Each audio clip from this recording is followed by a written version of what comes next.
another edition of Fire Up. Are we fired up tonight or what? Yes, we are. Yes, No we doubt are. about it. I got a little left in the tank after the sports exchange earlier, talking hockey. Awesome, awesome, awesome. What about you, Penman? I'm fired up. Fired up or what? Oh, yeah. I'm fired up big time, man. I know you are, but Penman looks like a bobblehead tonight. His head going everywhere but on here. Body language in order. I belong to Toastmasters. They focus on Body language. And I ought to know because I'm the one that has to do the body language thing on there. You fired up in the get with the program, brother. Let's go. I'm fired up. Let's go. All right, that's okay. All right. I'll get out of you anyway.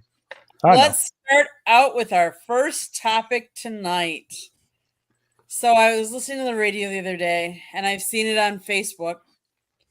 They are actually making a Ken doll, and for the first time, sports related, it is actually going to be LeBron James as a Ken doll in the Barbie world.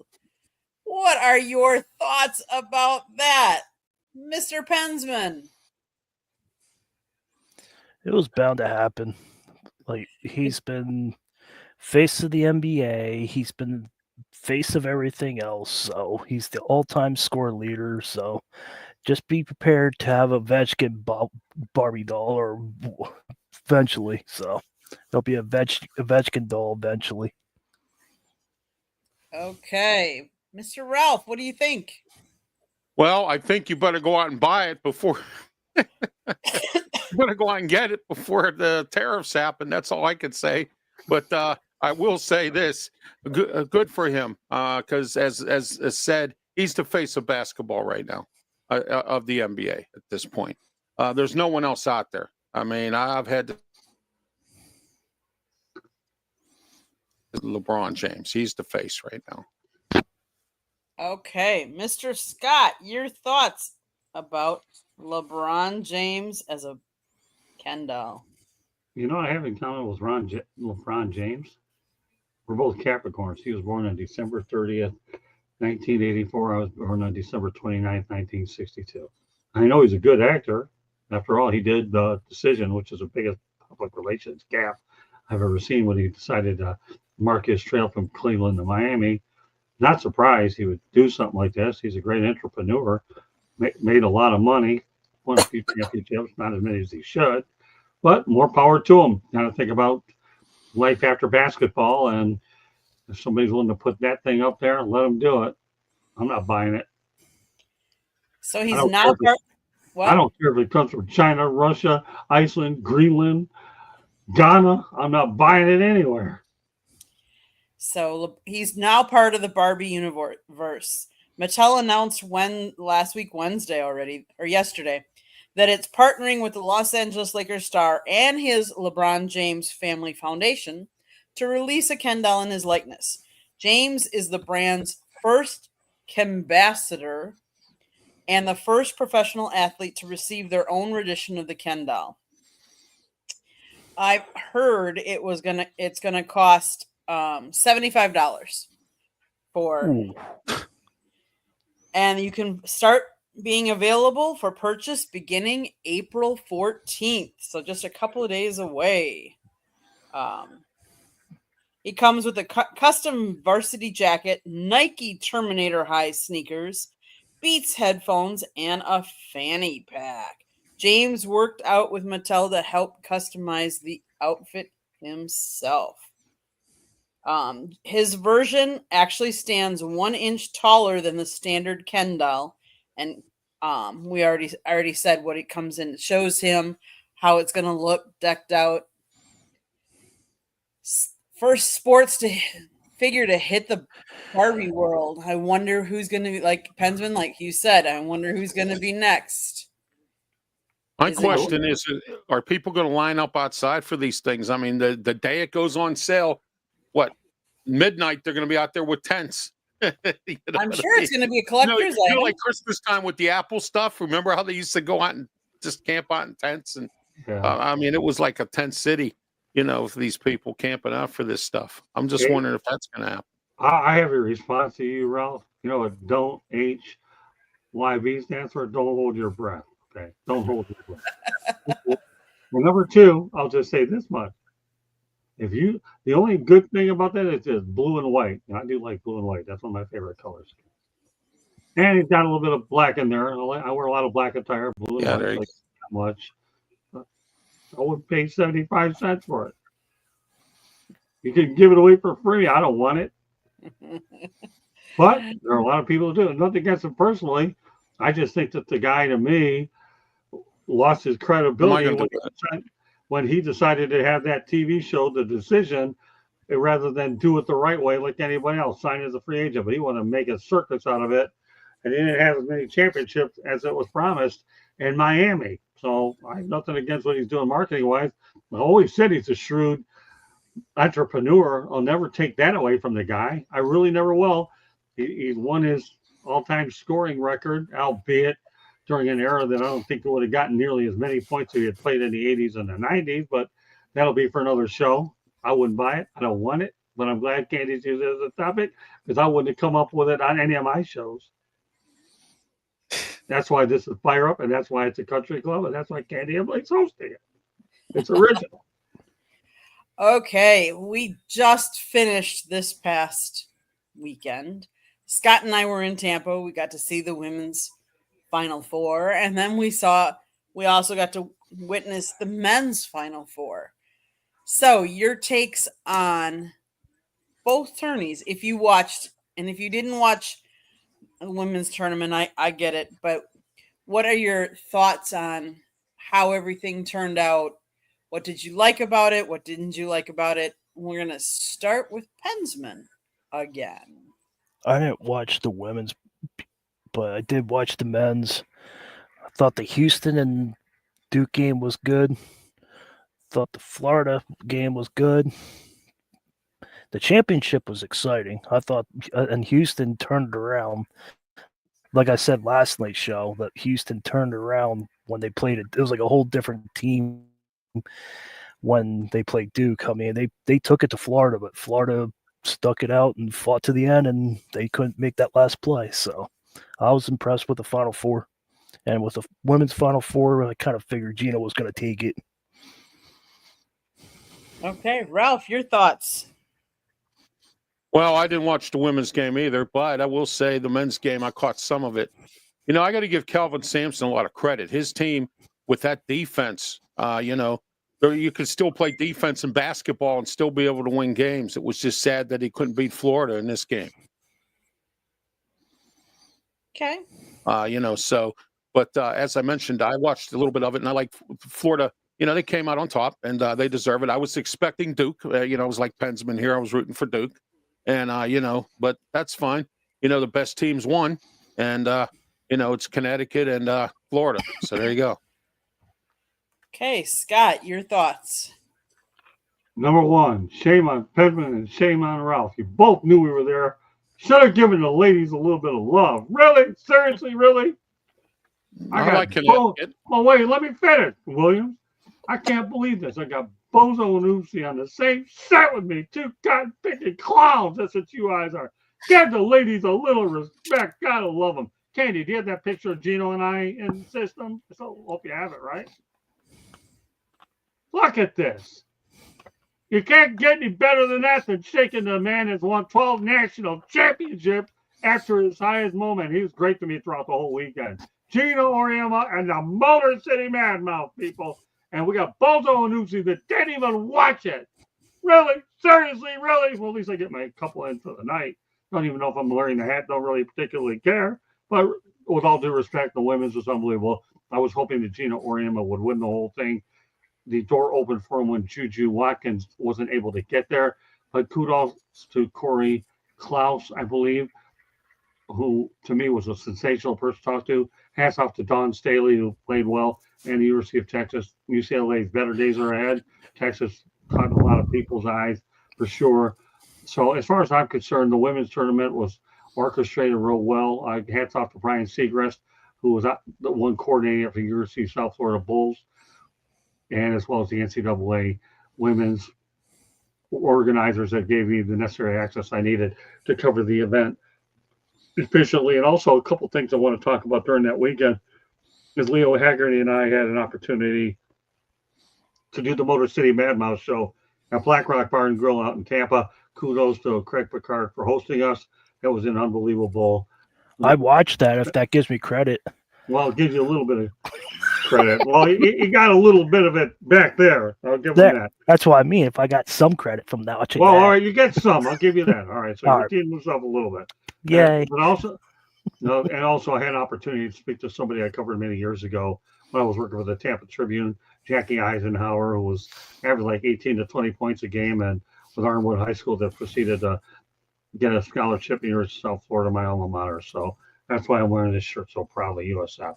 So kudos to USF. It was a great tournament all the way around. As far as the men's are concerned, what'd you expect? They had 4 number 1 seeds there.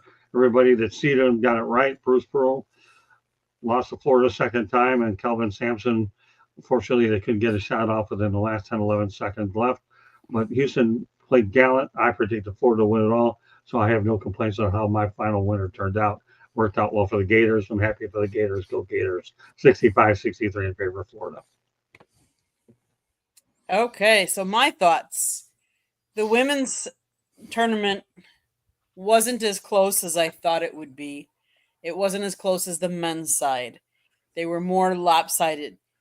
But I do have to say that it's a brand of basketball that I like to watch. I thought they did well. It was exciting. The crowds were really into it. I don't remember exactly the attendance, but the stadium was pretty full for all of the games. Well, you want to know about the attendance of the women? 19,777. Okay. Heck of a crowd. That's the 5th time that Tampa's hosted the women's Final Four. Yes. Am I surprised that Gino won? No. Him and Paige, I think it capped off her 5th year. She's been through a lot, as a lot of you have known. She's had injuries that she sustained throughout her collegiate career. So kudos to them, because that really capped it off for her and her career. South Carolina did,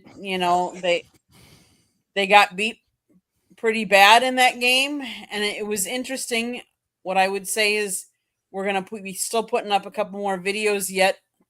Some of the interviews that we did with the Final Four, some of the press conferences, and I was impressed by some of the things that we heard and what the coaches said. And like Corey Scott was saying, how Corey Close, the UCLA coach, how at one point in her career she needed a mentor or wanted a mentor, and so she went to Gino and said, "Can I watch your practices? Can I watch you run your team's practices?" And he said yes. And you would think most coaches and their competitors, they would keep them out, and they have closed door practices, and they wouldn't allow them in and stuff like that. And yet here Gino said, "Yeah, sure, come on in, watch our practices, watch it." And not necessarily this year, but I'm saying in years past. So I just think it shows how they really want to grow the game of women's basketball. And I think it's showing. I think with Caitlin Clark last year and now Paige this year, I think the game is growing, and that's a good thing. It's a good thing for sports as well. Now, as far as the guys go, those were much better, more competitive games, more tightly contested games. Florida, I give them kudos. I predicted them to win. They only led the title championship game for 68 seconds, but it was the 68 seconds that mattered. I've heard they are going to do some big celebration for the Gators come Saturday. So watch, go to www.southfloridatribune.com and watch for updates, because we'll be posting when we get the release that tells us what they're going to be doing. So if you are interested at all, definitely go to our website. With that being said, I'm going to do a quick station break because. Well, let me add one thing I should say to it. Former FAU guard Elijah Martin transferred up to the Gators. He was in the Final Four a couple of years ago with FAU and finally had an opportunity to walk away with a title. More power to Todd Golden and Elijah Forget It. Go ahead, Candy. Just want to add that. Sure. Speaking of the person that's just speaking, he actually wrote a book, Lessons from the Microphone, Tuning into the Enduring Wisdom of Visionary Leaders.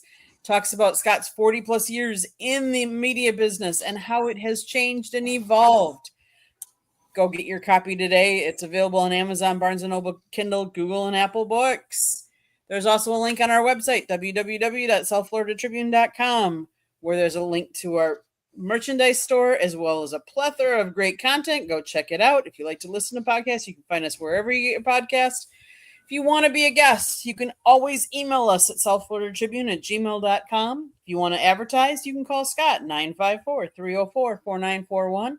And if you listen to podcasts, you can find us wherever you get your podcast. Let's go on to our next topic.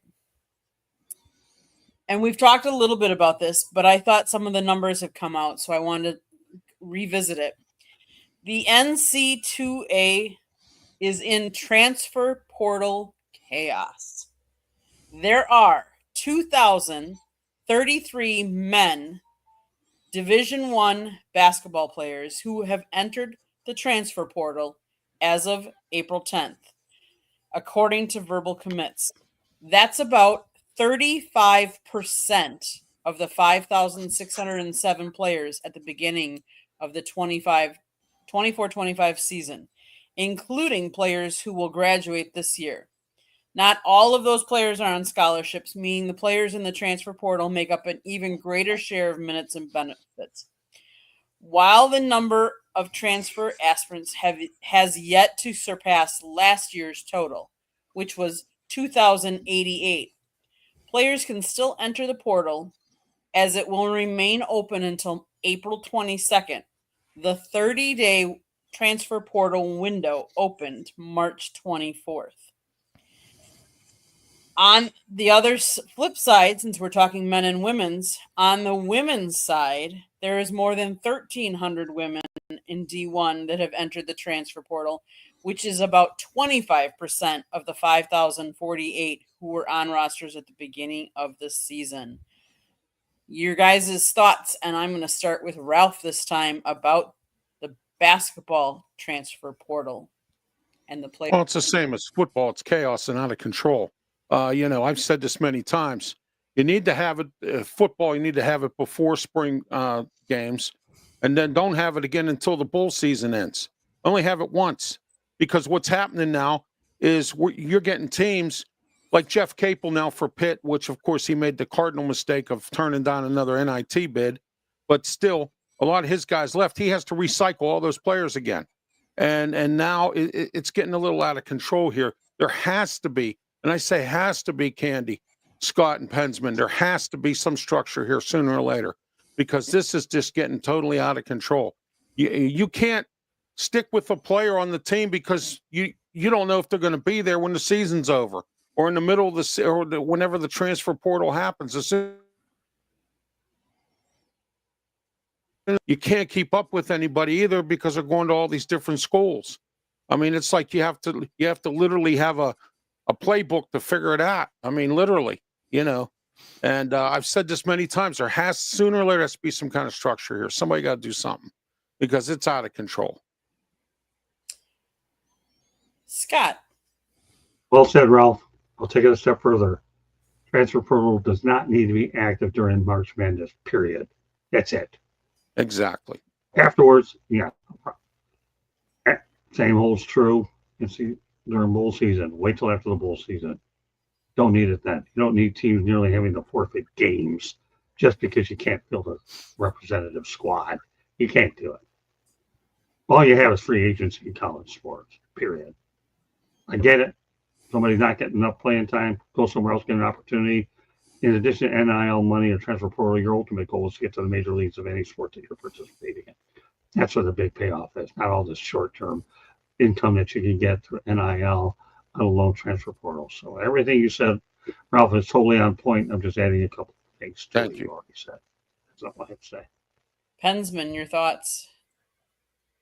They are starting to be like bandwagons. They want to be I want to go to this school, I want to go to that school, and people that are younger than us that want to get into basketball. Candy, you just said that it's good for basketball. College basketball is growing and thriving, but with 35%, it's going to be what kids that are like 12 and up, they're going to like, I like this player and they like this team because of that player. Now they're going to be like, okay, I like this player because they got transfer portal.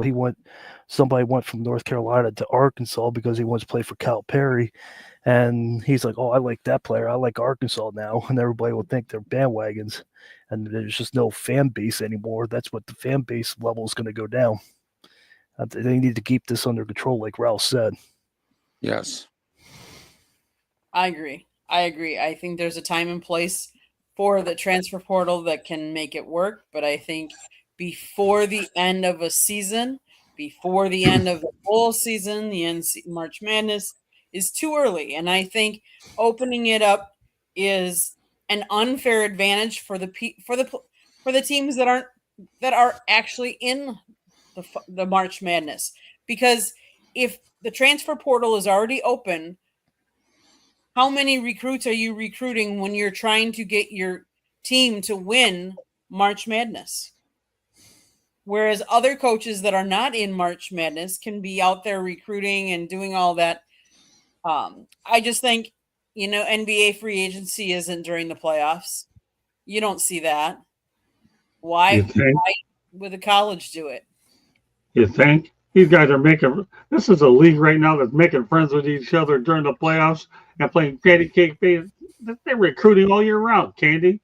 I've never seen so many guys go out there in free agency, unofficial free agency with these bums, because that's what NBA players are. All they worry about is their next destination, not helping the current teams out in the first place. No disrespect, but the reason why that league is going south, Candy, is because everybody's thinking about their next stop, not doing as well as they can in their initial stop because they're worried about their next contract. Why do you think you need gimmicks like the play-in tournament or the in-season tournament just to try to keep some level of interest? We know the All-Star game is absolutely awful. So I don't know. I mean, that's just my opinion on what you think of free agency or you bring the NBA up. That's a different animal. They're recruiting all year round. You don't need a transfer portal. Hey, you want to come on and play on my team? We can make a super team. Really? Seriously? Really? Oh, gosh. What am I drinking tonight? By the way, Starbucks. It's good stuff. It keeps me tongue. Okay. Can I add one more thing? Candy, but you struck a chord. That's okay. Yes, Fensman, you can. NFL has week 5. After week 5, you can't do any more trades. That's what the college basketball should be doing. Like, there should be like a cutoff line. Okay, after this time, you can't transfer. Mm-hmm. It's just fair to the game. I'll say what I said earlier in the show, Pensman. Don't hold your breath. Oh no, I'm just saying there's got to be a cutoff.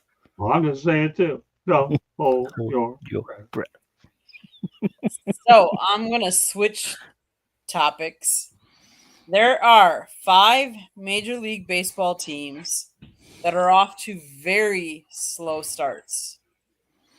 So of these 5 teams, I want you to pick which team is gonna continue to have a bad season, and which one is the most likely to succeed and pick up their season. The 5 choices are the Atlanta Braves, who are 2-9 right now, Minnesota Twins, 4-8, Seattle Mariners, 5-8, Cincinnati Reds, 5-8, and the Baltimore Orioles, 5-8. Who's going to turn it around and be the best out of that bunch, and who's going to be the worst? We're going to start with you, Scott. Surprised the Atlanta Braves are currently sitting in the position that they're in. I said it on 108 Stitches Baseball Talk Monday. I'll say it again. Ryan Snitker will retire at the end of the year. Period. Done what he had to do in Atlanta, won a World Series championship. As to who digs themselves out, go over the other ones again. It was Braves, Twins, Mariners, Reds, and Orioles. God, you'd want to think that the Orioles can figure it out, but they've lost a lot of good players. They really have. Yeah, I was going to say the Orioles myself. The Braves are usually a fighting team. They usually, if they're in a slump, they usually get out of it quickly. So those are probably my two teams. I'm surprised Minnesota's struggling, but we'll have to see what happens in that division. Yeah, but Minnesota too I've seen them pick it up too. We'll see. I'm not giving up on the Braves yet. I don't know why. I don't think Brian Snitker goes out that badly. And we all know the Chicago White Sox are going to be dormant again. I know that's Candy was so smart not putting them in there because it would be throwing out the obvious answer, a question that everyone knows the answer to. Yeah, they got some tough sledding too. Okay, Pensman, what's your thoughts? Which one's going to rebound and be the best out of the bunch, and which one's going to be the worst out of the bunch? I think Baltimore is going to come up top. I think they're going to get situated. I have a feeling that, as much as I hate that because they're in my division, but Baltimore just plays tough, and Hyde is a good manager. You can't take anything from Hyde. So Braves, they might. Minnesota, they might stay down. So and Mariners might stay down. So the Minnesota Twins, actually, they started their decline last September already. Right. So, I mean, the schedule makers gifted them an early season against the lowly White Sox. Things couldn't be even worse than they already are they really? They're one of the worst offensive teams in the American League thus far. So, I do not see the Braves staying down where they are. I just don't. As far as the worst, I'm gonna. You got caught up in our own choices. I know. I did. All right, no big deal. I think because your choices are really interesting, Candy. They really are. Thank you. They are. That's why people have to. This reminds me of one of those questions you have to take for the state exam when you're in insurance. It's called a trick question, and you being a student that you are, passing your accounting and everything, you definitely came up with a good trick question most people would flunk on. So you have to do a little bit of thought behind this question. Exactly. So there's no clear-cut one answer. I give you credit. It's just thanks. Every once in a while, you got to throw an obvious answer so it doesn't make your job difficult. I think you just did. There you go. I think the Orioles are going to continue to slide, but I think the Braves are going to turn it around. So, okay. Who wants to talk a little NFL? The draft is coming up in 2 weeks.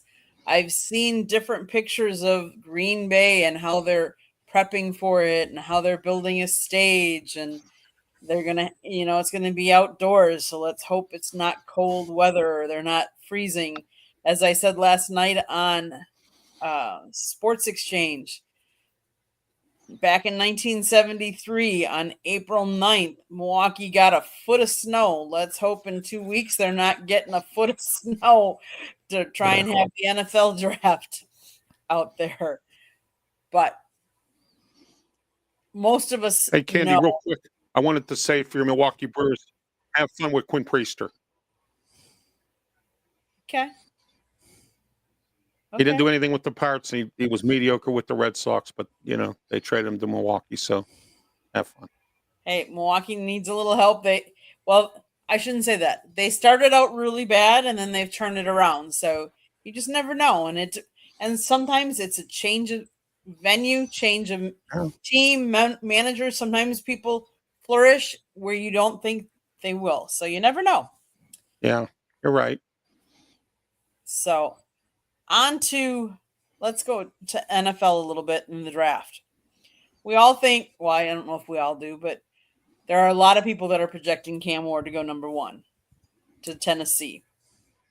Now, the question is, how far down do you think Shedeur Sanders is going to fall? Do you think he's going number 2? Do you think he's going in the top 5, top 10? Where do you think he's going? And we'll start with Pensman on this one. Ralph seems pretty calm over there, so I'm gonna fire him up. So I think Shador Sanders is gonna go to 21. And who has 21? Steelers. That's why I said I'm gonna fire Ralph up because No, you don't have to fire me up about it. If he's, I'm hearing he's a lot. available- I'm hearing a lot of comments about him. if he's available, if I'm the Steelers, why not? We need a Yep. quarterback anyway. I was So, not there you go. expecting that answer. I thought you were going to get riled up. No, But no, No. I'm just hearing a lot of things about Shador going to Pittsburgh. Do I want it? Why not? At this point, why not? It's better than Aaron Rodgers. So, but I think Cam Ward's going to go to the Giants. I think. You don't think Tennessee's going to take him? Number 3. I think they're getting a pass rusher. That's my point of view. Okay. Ralph, what's your thoughts? Yeah, I agree with Pensman. There's going to be a lot of there's a lot of D linemen out there, some good ones too, that could go in the upper rounds. But I see Cam Ward possibly going to Tennessee, and Shador Sanders going next. If he falls to the Steelers and the Steelers take him, good for the Steelers. They had the chance to take Lamar Jackson, and they didn't. So I mean, Lamar Jackson's not doing a bad job in Baltimore. So but like I said, I think that Cam Ward will go first. I think Tennessee will take him. And I think that, Shador Sanders could go number 2. I believe that to be the case. Jackson Dart could fall to the Steelers. I'm looking at him. Right. Scott, your thoughts? We also had a chance. We also had a chance to get Jalen too. If Travis Hunter is going to go to the Cleveland Browns, there you go. He goes to the Cleveland Browns. Cam Ward's a definite for Tennessee. Shador Sanders either goes to the Las Vegas Raiders, or he's going to go to New Orleans. Kellen Moore could have a quarterback that gets from scratch. Yeah. So I see the possible destination for Shador Sanders is he makes it to the Raiders or he goes to the Saints. I don't think he drops much further than that. And I think what Ralph said is realistic. Jackson Dart could be your guy in Pittsburgh if he drops that low. But if Aaron Rodgers does decide to sign, you're going to get him anyway. So for all you Rodgers detractors, yes, Aaron Rodgers won't get the Jeopardy job. And I know he won't put Mike Tomlin's job in jeopardy.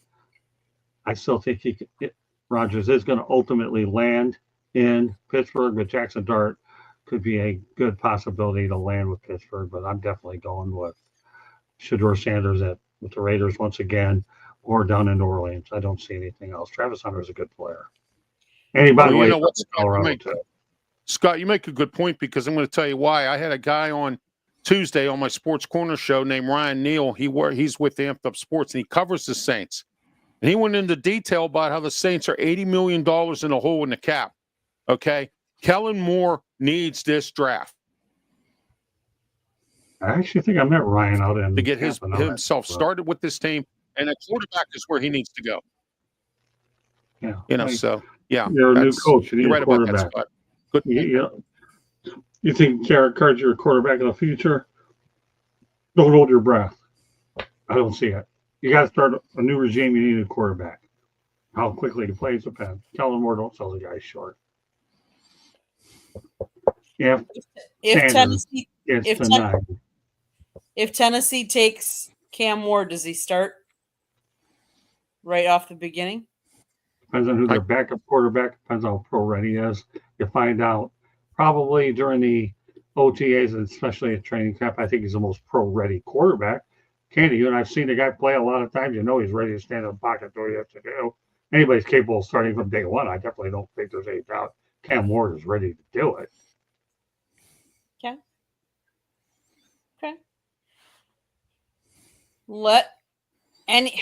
Pensman, do you have any topics you want to bring up tonight? If you guys want to talk about the Masters, we can. That's going on right now. Okay. And Rory set a fifth career first round lead. He sets a Masters record. So Go ahead, lead off there, Pensman. As much as I've been watching, I'm watching the replay of earlier, and there has been a lot of balls in the water, so they just need to control the ball. The ball is flying, it's bouncing off the green, rolling into the water. They need to control their shots. It's nice weather today, first weather. Let's see if McIlroy can catch up. He's 4 under. Rose is 7 under, so we'll see what happens with the Masters coming up. So I'm looking forward to it. This is my number one tournament that I watch. Ralph, do you watch a lot of golf? I do not, but I do like Rory McIlroy and Tiger Woods. Those are my golf players. And McIlroy, I think he won something a few weeks back, I believe. And and Tiger Woods, I follow him a lot. I don't really watch it, but I watch the previews on the news, or if I'm looking for the news and they're still golfing, I'll sit there and watch it till it goes to the news. That's usually what I do. Scott, any thoughts? Once a Masters made Tiger Woods Tiger proof, it became an interesting tournament. I think it's the only thing that's unfortunate about the Masters is that Woods is hurt, because he certainly brings an audience to Augusta. Otherwise, I don't know what the ratings are going to look like up there. Certainly a place that's certainly to check out one time and see a tournament, but I don't know whether it's high enough on my bucket list to do it.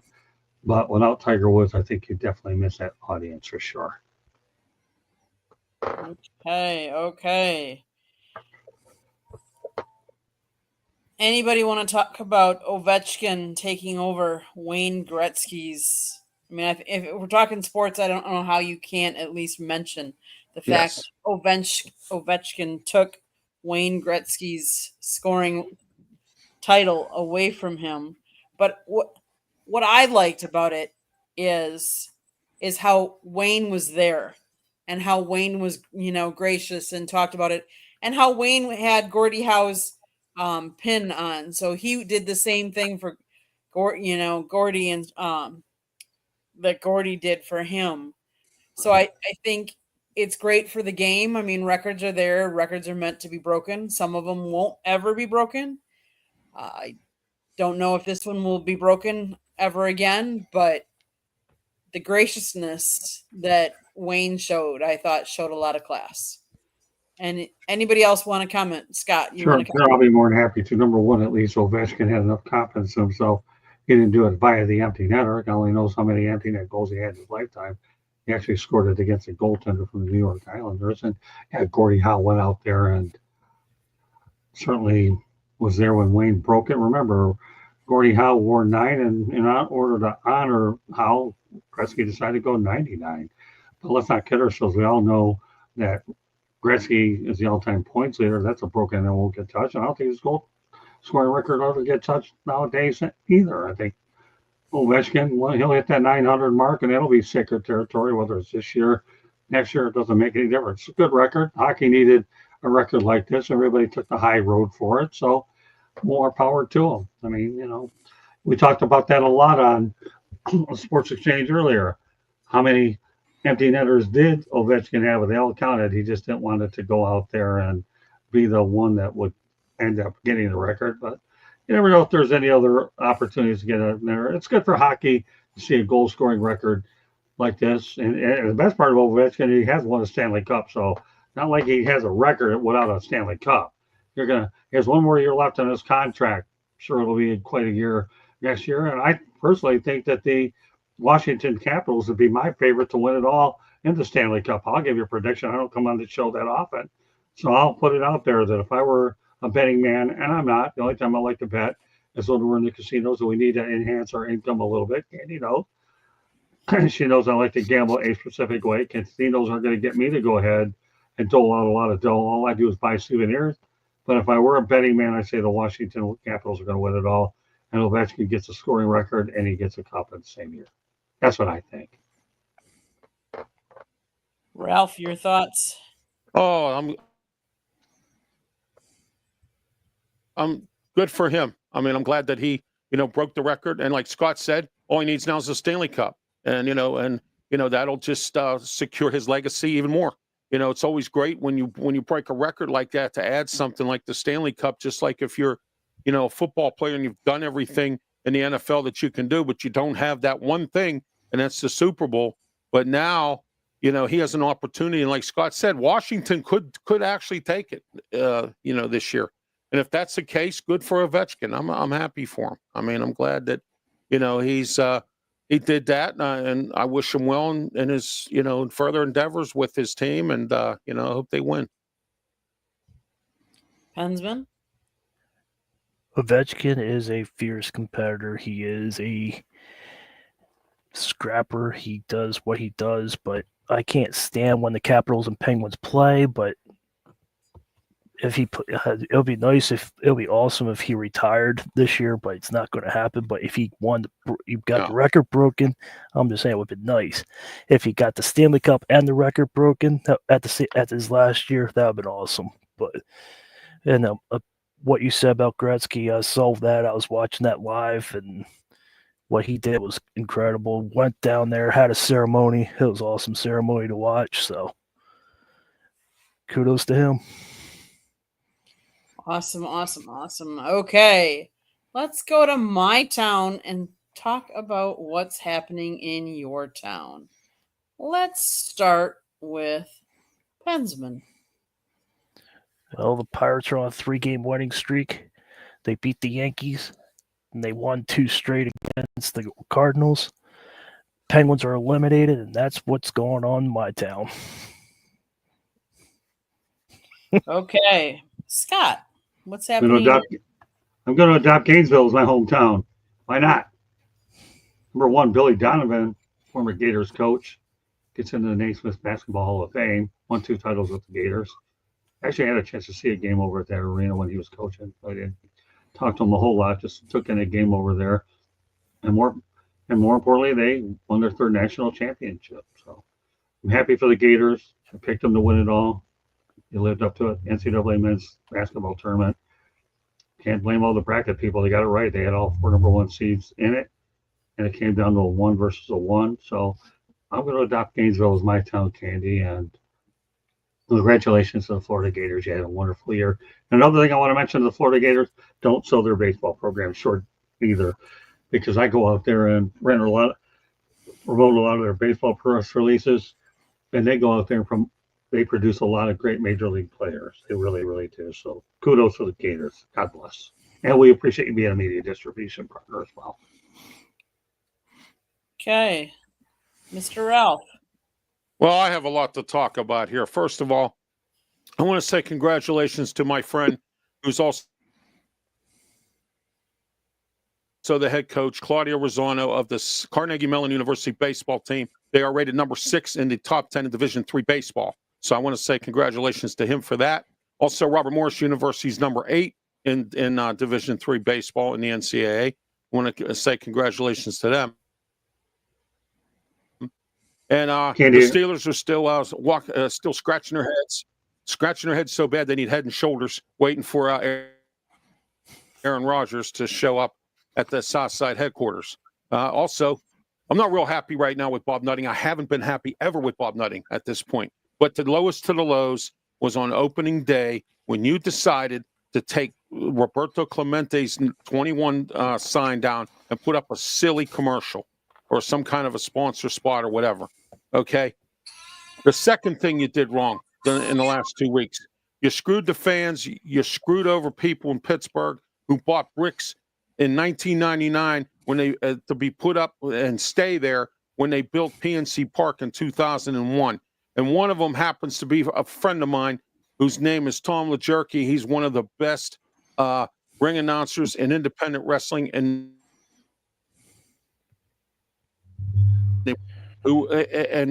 I think that what you did to these people, Bob Nutting is the lowest of the lows. And if I'm anyone that has a season ticket package for the Pittsburgh Pirates, I would ask for a refund, because this is unacceptable, and you'll never see me at another PNC Park game. And that's my town. Okay.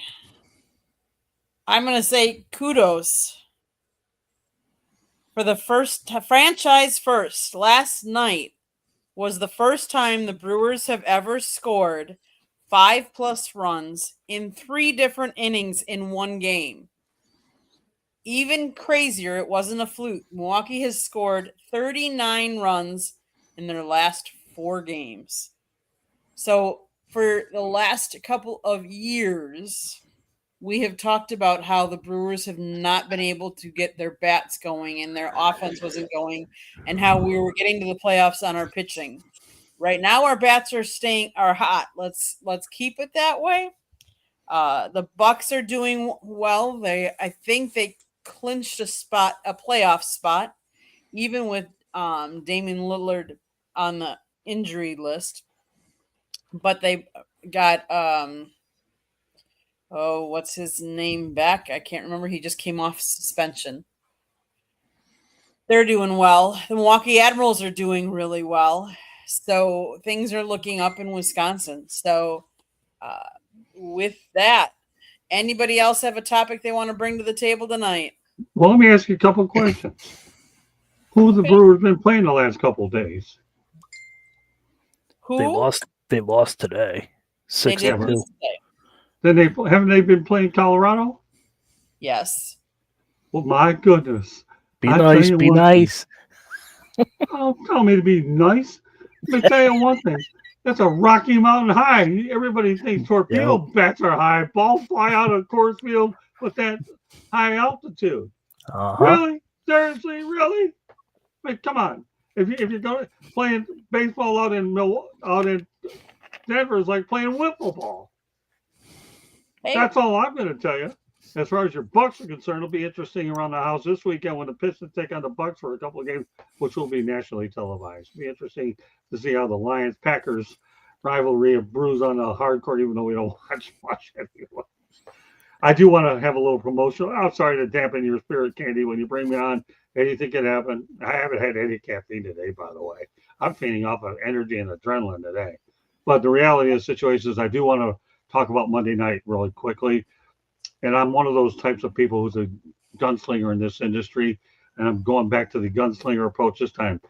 The Professor and the Pupil returns on Monday night. I've taken a guy who's a fan out of Philadelphia, wants to get into journalism.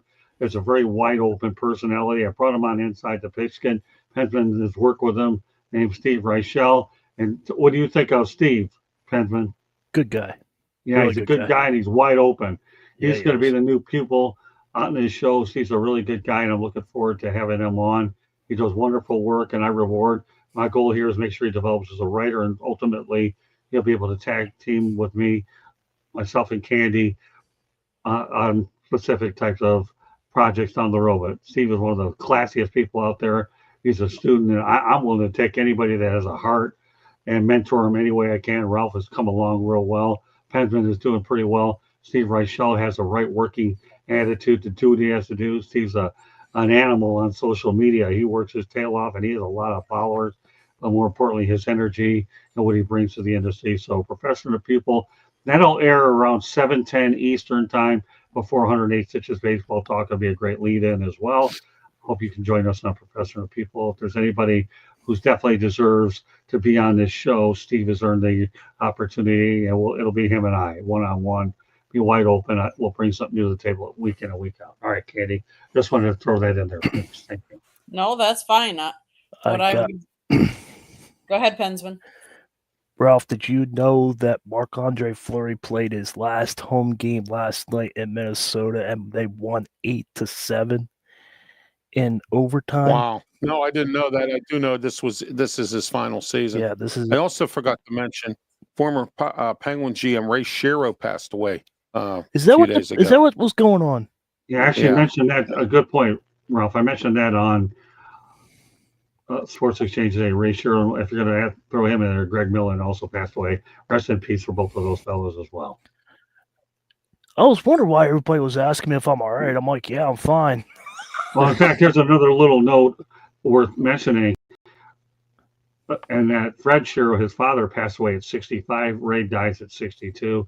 Both of them had Stanley Cups in their pocket. So I don't know what it is in the Shero family, but the 60s hasn't been kind to father and son. But nevertheless, rest in peace to Greg, Ray, and for that matter, Fred Shero, who was the architect of the Broad Street Bullies back in the mid '70s when the Flyers were doing some unbelievable things. Climactic with their game against the Russians at the Spectrum, where Kate Smith sang the "God Bless America." It was unbelievable stuff. So my question for Ralph is, now that Marc-Andre Fleury is going to be done, is he going to sign a one-day contract with the Penguins and retire as a Penguin? Well, we'll see what happens. New owner, different ownership group now. We don't have Right. Lemieux calling the shots, but I mean that could happen. Kyle Dubas might say, "Okay, you can come in for one day, sign a contract, and retire." I'm sure I wouldn't have no. I think they should do it. I agree. think there's no They problem with should that do at it. all. Yeah, if you Yeah. can go ahead and have a one-day contract, get his numbers in the rafters, more power to him. Face it, the guy did lead them to Stanley Cups. You don't forget about those things. Right. Unless you're Yes, he Sergei did. Fedorov Yes. and you lead during a dynasty, and then you can't, and you thought the grass was greener, and you haven't made amends with the Ilitch family. But that'll be a future discussion on the Sports Exchange at a later date. But I agree, Penman and Ralph. Sorry to interrupt your conversation there, No, you're but good. You're good. if anybody should be on there. Marc-Andre Fleury should only sign a one-day contract, but his numbers should be raised to the rafters. I hope so. That'd be awesome. Yeah, so do I. He should have never been gone in the first place. Mike Sullivan went with Matt Murray and thought that he was better, but that's beside the point. That's long Yeah, gone. we see how that turned out. Yeah, exactly. So that's all I wanted to say. I wanted to give credit to Marc-Andre Fleury. So No, Yes. I agree. Well, In fact, Great stuff. I saw a picture that before the game, he actually had his kids down on the ice with him, and they were there during the national anthem and everything, which I thought was a classy move, and that was cool. So, I saw that too. so kudos to them. That's gonna wrap it up. So we're gonna go around the horn and let everybody know how they can get a hold of you. Let's start with you, Ralph. YouTube, Facebook, Twitch, Twitter, X. Also I'm on Tumblr. I'm also on LinkedIn. And please don't forget Saturday, 9 a.m., the Sports Wrap Show with me, Ralph Williams, Scott Morganroth, Leo Haggerty, and a guest of our choosing. Will be joining us on Saturday, 9 a.m. on YouTube, Facebook, Twitch, Twitter, X platforms, the Huddle Sports Network, and also on the South Florida Tribune Network as well. And real soon on the Oracle Radio Network. I'm getting ready to sign that contract next. So Good for you. on Hi, that, Mickey Delaney. Glad to have you on here. Thanks for joining us. you're welcome anytime. So, but anyway, oh yeah, okay, there we go. All right, Now, but in anyway, the chat room, something you'll get the hang of, Ralph. Chat room's a beautiful thing. oh yeah, Mickey Delaney. Yeah, There we I know go. Mickey. One of your one of your fans. Okay. Yes, it is. Yes, he is. He watches and checks out my programs. I know Mickey very well. So thank you, Mickey, for being on. Thank you, and thank you for watching. I had a big audience today for the Sports Corner show. In fact, I had so big of an audience. I'm thinking about moving it to Thursdays now instead of Tuesday, because I'm thinking maybe this might be, Thursday might be a better day for people to watch the show. Well, sometimes it's a good lead I don't into know, a but it show. seems, Well, one thing I'm going to teach you as you go along, Ralph, is sometimes it's a good lead into another show. So you're able to carry one over to the other. That's what I've learned to do. That's how I'm trying to craft what we're doing during the week on our network. And I think if you make that move as you continue to build your following, it could be a smart decision for you.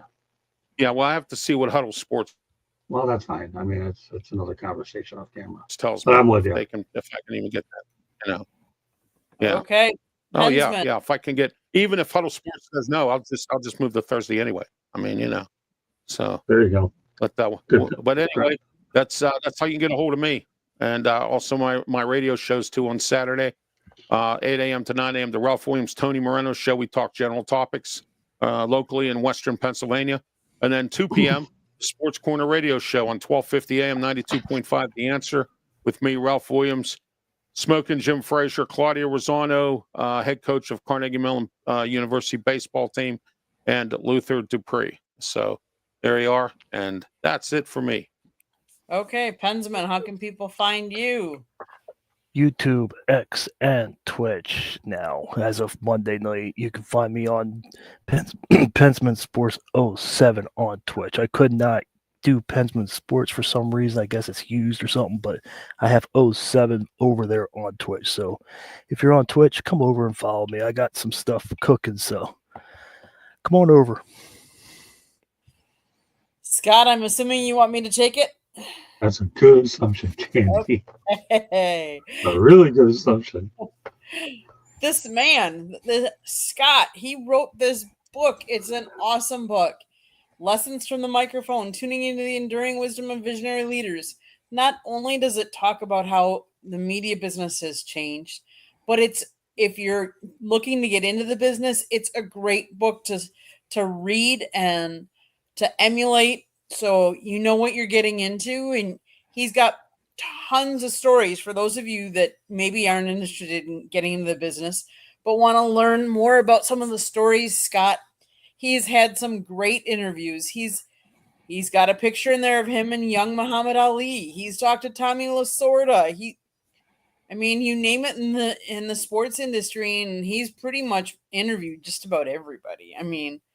You got to check out the book, though. It's great. It's available on Amazon, Barnes & Noble, Kindle, Google, and Apple Books. There's also a link on our website, www.southfloridatribune.com, where there's a link to our merchandise store, as well as a plethora of great other content, including a couple of photos maybe that I've taken now and again. But definitely check out our YouTube channel. If you see that red subscribe button, click it like a share us. Go there, check it out. If you like long videos and like to watch shows, go check it out. If you like to watch shorts, we've been posting a lot of shorts lately. Go check out some of the shorts we have. We've been talking about Scott. We put up an interview with him and Gino. We caught him and I'll admit the audio isn't the greatest. We caught him as he was leaving the press conference, and he was out in the hallway talking to a bunch of other reporters. We have that one up on our website. There's a lot of plethora of great other content. He's done a one-on-one interview if you like baseball. He talked to a former trainer about baseball and how it's changed too. Go check out that. That interview's with him and Kevin Rand. He's got he talked to a former actress, Rachel. Go check out that interview. And there's going to be lots more going up, so watch for more content. More of the press conferences from the Women's Final Four. We still have some content even from the Super Bowl that we have not put up there that we'll be putting up there. So go check that out.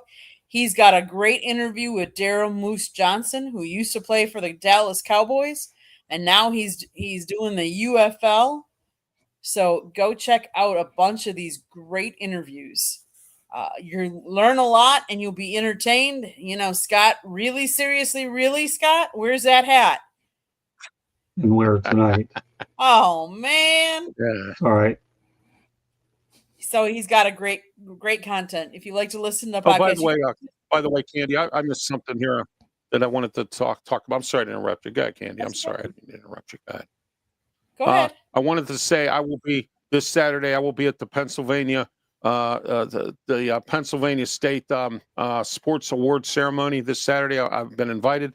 My wife and I are going, and I'm going to have the privilege for the second time to meet Merrill Hodge, former Steeler, and also analyst sometimes on the NFL Network and some other things with the Steelers. They are also honoring Tunch Ilkin, former Steeler, who did a lot of work with the Light of Life mission. Craig Wolfley's family will be there. Craig just passed away not too long ago as well, former Steeler, and other dignitaries will be there. I will be taking pictures and, Hey, Ralph, when you're out there talking to Merrill, you should let him know that him and I are connected on LinkedIn, and I'd certainly love to bring him on one time. Him and I are connected on LinkedIn. Tell him that you work with me on my network, and laid a little bit of a seed there for me. I'd love to be able to tell I've been in the media industry 45 years, and I would certainly love to bring him on and bring him on the Motor City Badmouth show. Great stuff. But I'm looking forward to you doing that. It's great to bring that up. Sure. Tonight. I'll reach out. Yeah. Yeah, plant the seed for us, and I'll finish. Yeah. He's going to be getting ordered in Sports Hall of Fame, Pennsylvania Sports Hall of Fame. So well deserved. It'll probably be one of my last events in Pennsylvania. So okay, well, that's all right. So if you like to listen to podcasts, you can find us wherever you get your podcast. Monday nights we talk baseball. Tuesday nights we talk football. Wednesday and Thursday nights you just never know what we're talking about. Except Thursday nights on the version of Sports Exchange, we're always talking hockey. Scott and I will be again out in the field this weekend. Last weekend it was women's Final Four. This weekend it's Miami Hurricanes spring football game. We'll see what we've got because let's face it, Cam Ward's not going to be there, and their new latest transfer portal injured himself back in the quarterback, Mr. Beck, so he won't be. So we're going to be seeing Mr. Emery Williams, and we don't know who else. So watch for updates. We'll see what we put up. I'm sure there'll be at least some pictures going up. We don't know what kind of sound bites we'll get, but watch for that for this weekend, as well as I said, like some of the other content we're going to be putting up. But if you want to advertise or sponsor a show, call Scott 954-304-4941. And if you want to be a guest on a show or you have show ideas or topic ideas, you can always email us at southfloridatribune@gmail.com. Any last parting shots? Anything else anybody wants to say before we close it out? That is all. That is I think all. I've said what I had to say for the night. Well, everybody, today is National Siblings Day, so if you have a sibling, happy Siblings Day. Let's have a great weekend and just go out and have some fun and enjoy the sports that are out there right now. Good night, everybody. Good night.